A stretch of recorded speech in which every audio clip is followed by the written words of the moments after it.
Bismillahirrahmanirrahim. Assalamualaikum warahmatullahi wabarakatuh. Izin bertanya di luar tema Ustadz, karena memang tidak ada tema kita hari ini. Soal waris, sebaiknya kapan pembagian harta waris setelah ayahanda meninggal dunia dan meninggalkan rumah cukup bernilai yang juga ditinggali ibunda? Rumah dibangun dari harta atau bekerja bersama setelah pernikahan? Dan bagaimana jika misal ada salah satu ahli waris mengharap menyegerakan karena keterpurukan materi, di sisi ahli waris lain ada yang tidak setuju alasan menghargai ibu? Jazakallah khair. Assalamualaikum warahmatullahi wabarakatuh. Salam. Pertama kita doakan bersama, semoga dari penanya atau yang mewakili juga situasi yang serupa di antara kita diberikan kemudahan oleh Allah Subhanahu wa taala. Yang telah meninggalkan terlebih dahulu dirahmati, dikuburnya, diterima amal solehnya dan diberikan kekuatan pada keluarganya, dipersatukan kembali di akhirat kelak. Idealnya kalau kita ngaji Quran, warisan itu sifatnya ada 3. Saya ulangi, warisan sifatnya ada berapa?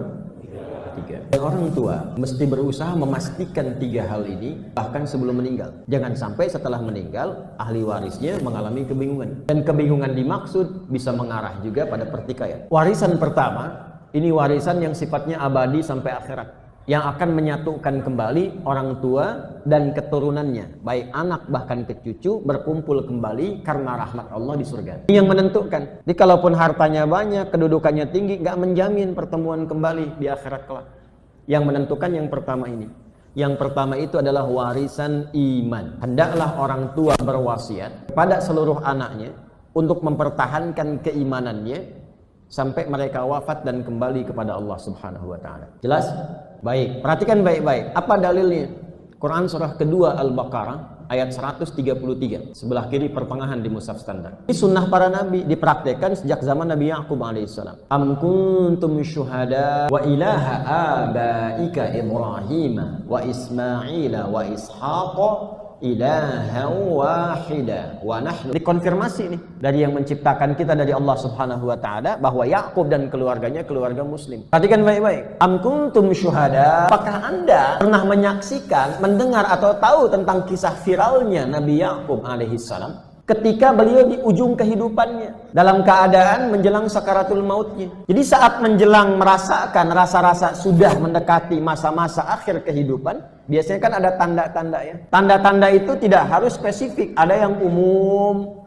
Misal kan, tanda-tanda spesifik fisikal yang dapat dijelaskan oleh medis juga. Ada juga yang kadang tidak demikian, diberikan firasat, ada.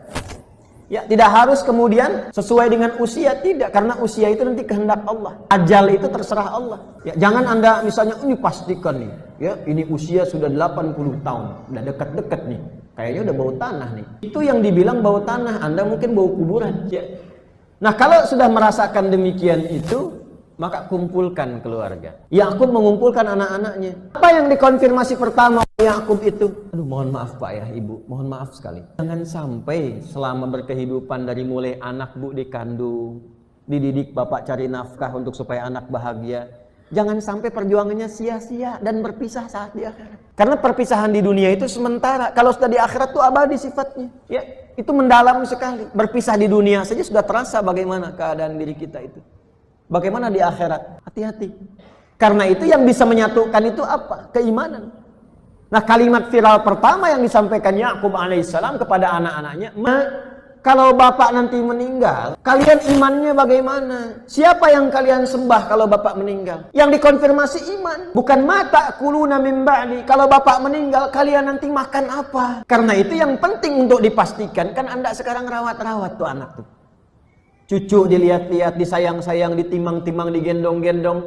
Iya kan? Kalau mampu beli sepeda, diberikan sepeda. Kadang-kadang sedang tiduran, capek luar biasa, datang cucu. Opa, masih bisa senyum? Tuh ketemu lagi enggak tuh? Nah, yang bisa menyatukan itu dasarnya iman. Dari mana tahu konfirmasinya itu? Nanti ditafsirnya di Quran surah ke-52 At-Tur, di ayat 21. Dan para orang tua yang beriman itu, dan mampu mendidik anak-anak cucu-cucunya, sehingga mewariskan, diikuti keimanannya itu dan amal solehnya oleh anak cucu keluarganya, kami akan satukan kembali keluarga besar ini di satu tempat di surga. Itu janji Allah. Saya bacakan ayat. Dan kalau sudah dibacakan ayat, nggak boleh ragu insan beriman itu. Tapi belum selesai ayatnya, belum selesai. Dan kami tidak akan pernah sia-siakan. Kalau ada jangan diartikan kami dalam bentuk jama, bukan. Kalau nak di Quran itu diartikan dengan pendekatan balaghah, artinya sesuatu yang agung. Demi keagunganku, begitu cara mengartikannya. Dan demi keagunganku kata Allah. Kalau ada orang tua benar menyiapkan itu, bapak kerja, anak sekolahkan. Simpan di TPQ ad-doa misalnya. Ya, setelah itu dia sekolah ilmunya cari, agamanya diperkuat. Apa yang terjadi? Kalau kemudian wafat dengan sama-sama konsisten pada demikian, kata Allah, aku nggak akan sia-siakan setiap jerit payah orang tua mewujudkan itu. Kalau disatukan di akhirat kelak. Tapi itu pilihan. Kalau mau silahkan, kalau tidak resiko masing-masing. Tapi baiknya Allah kepada kita sebelum wafat sudah diinfo duluan. Itu satu. Jelas? Cari amalan-amalan yang jadi kebanggaan di akhirat. Kalau dunia itu udah biasa. Saya ulang ya, dunia sudah biasa. Dapat Nobel, maaf. Jangankan insan beriman, yang belum beriman banyak. Dapat penghargaan, gelar tertinggi banyak. Semua rata, itu dunia. Yang bangga itu saat anak bapak memanggil dan panggilannya langsung diperintahkan oleh Allah. Anak dipanggil, orang tuanya dipanggil dan diviralkan, ditunjukkan kepada seluruh penduduk langit dan bumi. Nih, keluarga luar biasa. Lalu anak diperintahkan memberikan mahkota di kepala kedua orang tuanya. Lalu dia menggandeng bapak ibunya, menggandeng pasangannya, diikuti semua keluarga besarnya, diviralkan di akhirat, diminta masuk surga, dan diminta semua malaikat menyambut di setiap pintu surga akan datangnya parade keluarga besar itu. Itu ada di Quran, surah ke-13 ayat 23 sampai 24. Ada anak-anak keluarga besar masuk lewat surga Aden, disambut oleh semua malaikat di depan pintu surga, mengucapkan selamat kepada mereka. Ternyata anak ini menggandeng bapak ibunya begini. Di Quran surah ke-35 Fatir ayat 33 tidak langsung menggandeng, tapi dipakaikan jubah kehormatan dulu, diberikan gelang-gelang emas. Lalu di hadis sahih di At-Tirmidzi dipakaikan mahkota kehormatan di kepalanya. Masya Allah, menggandeng bapak ibunya, pasangannya, diikuti anggota keluarganya. Siapa mereka ini? Ternyata di antara amalannya ahli Quran. Makanya maafkan saya. Kalau saya itu suka cerewet, maafkan saya. Dekati Quran. Walaupun cuma rajin ngaji, niatkanlah jadi bagian ahli Quran. Maafkan saya. Walaupun cuma ngaji, Pak, jangan tinggalkan Quran dalam sehari. Baca aja, walaupun satu halaman, baca. Itu karena saya sayang. Ya. Naikkan menghafal, naikkan. Karena Masya Allah ya, kita tuh nggak tahu ketemu lagi nggak dengan orang tua kita itu, anak kita, kerabat kita, sahabat kita. Maafkan saya. Jadi itu kalau dapat itu, nggak semua dapat. Itu yang memviralkannya Allah yang memerintahkan kita itu. Jadi saya melihat kenapa sih banyak orang tua membanggakan urusan dunia itu.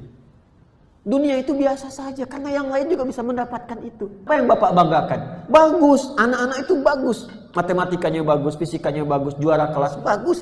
Tapi kalau akhirat gak juara, apa investasinya? Sayang Pak. Saya tuh kenapa seringkali haru? Karena saya seringkali menemukan orang-orang yang sering dipandang rendah dalam status dunianya. Hanya karena terlihat hartanya kurang. Hanya karena terlihat status sosial kedudukannya itu rendah. Tapi Masya Allah, mereka begitu bahagia.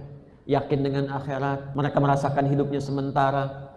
Ternyata bapaknya ahli Quran. Ibunya istrinya hafal 7 riwayat. Anaknya para penggaan. Itu kalau nerima 500.000 sebulan itu, bilang komennya Pak, Masya Allah, Abi pulang tuh bawa uang banyak sekali. Kok kenapa Anda bawa 5 juta ke rumah tuh nggak cukup-cukup? Apa yang salah gitu? Nah, itu satu. Jadi sebelum kita bicara tentang harta materi, bicara lu dengan iman. Jangan sampai nanti rebutan harta, justru yang mewariskan tuh bersedih karena keadaan anak keturunannya berebut harta dan tidak mewariskan amal soleh. Bukankah kita ingat kalau anak itu rajin berdoa, anak soleh, pahala mengalir untuk orang tua yang telah wafat. Jadi kita berpikir yang positif dulu. Jangan sampai rebut, ngejar ini, ngejar itu, tapi kita lupa. Dua, warisan ilmu, pengetahuan. Jangan sampai meninggalkan anak-anak itu dalam keadaan yang lemah, termasuk ilmunya. Di antara tafsirnya Quran surah keempat An-Nisa ayat 9.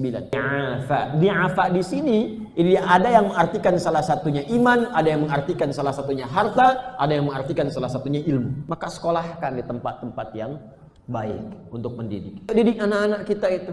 Ya, nggak apa-apa silahkan. Mau jadi insinyur, jadi insinyur. Yang mau jadi dokter, jadi dokter. Kalau sudah beriman sambil belajar di kedokteran sambil menghafal Quran, nanti jadi dokter yang soleh. Allah akan bimbing itu.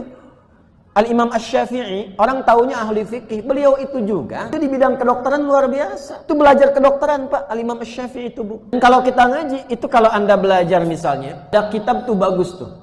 Ya, karangan Ibnu Rusyd, Hidayatul Mujtahid namanya. Hidayatul Mujtahid itu buku fikih muqarin, komparasi fikih. Itu yang nulis dokter bedah Ibnu Rusyd. Di orang-orang dulu itu nggak nanggung. Astronom, ahli Quran. Fisikawan, kimiawan, juga hafal Quran. hidupkan dia dari sekarang. Selain mempercepat pengetahuan, itu meningkatkan kualitas amalan, ilmu. Yang ketiga, baru harta. Saya kasih urutan yang paling ringan dulu di bawah hidup, ya. Kalau harta itu kan cukup berat dibawa kemana-mana, kata Ali bin Abi Thalib itu.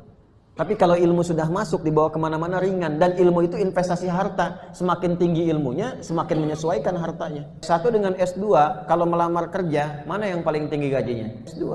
Kalau ada S3, mana yang paling tinggi gajinya? S3. Tapi ilmu kalah sama iman. Kalah sama iman. Makanya kalau imannya kuat, gak terbatas pembelian rezekinya. Baru kita bahas yang ketiga, tentang warisan harta.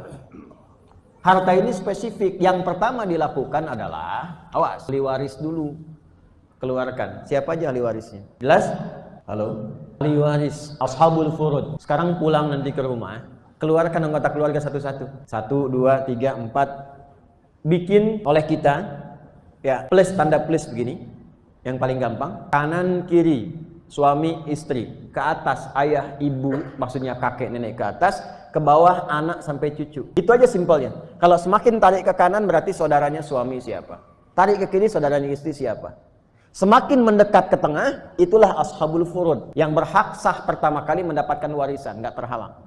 Semakin terus ke kanan, ke kiri, ke atas, ke bawah, itu potensial terhijab. Misal ada anak, ada cucu. Sepanjang anak ada, cucu nggak dapat. Jelas ya? Ayah, ibu nggak terhijab, dapat bagiannya. Nah, bagian ini dikumpulkan. Kalau sudah ada, sudah ketahuan misalnya semuanya, maka bagian-bagian ini sekiranya ada yang wafat, dikeluarkan dulu hitungannya. Misal, ya, suami misalnya, ya, istri meninggal, suami ini, anak tidak ada, dapat setengah. Anak ada, dapat seperempat. Misal, ya, kalau suami yang meninggal, ada istri, berapa bagiannya? Ada anak, berapa bagiannya? Keluarkan dulu bagian-bagiannya, ya. Kalau sudah ketahuan semuanya sampai ke anak berapa dan sebagainya, minimal ketahui dulu bagian ini. Jadi kalau ada kasus misalnya suami meninggal dunia, meninggalkan anak, berarti ini ayah meninggal, sisa ibu kan? Setelah ketahuan ayah meninggal, meninggalkan apa nih? Harta bendanya berapa? Bisa dihitung. Kalau sudah tahu bagian-bagiannya kita mengerti, tinggal dipraktekannya.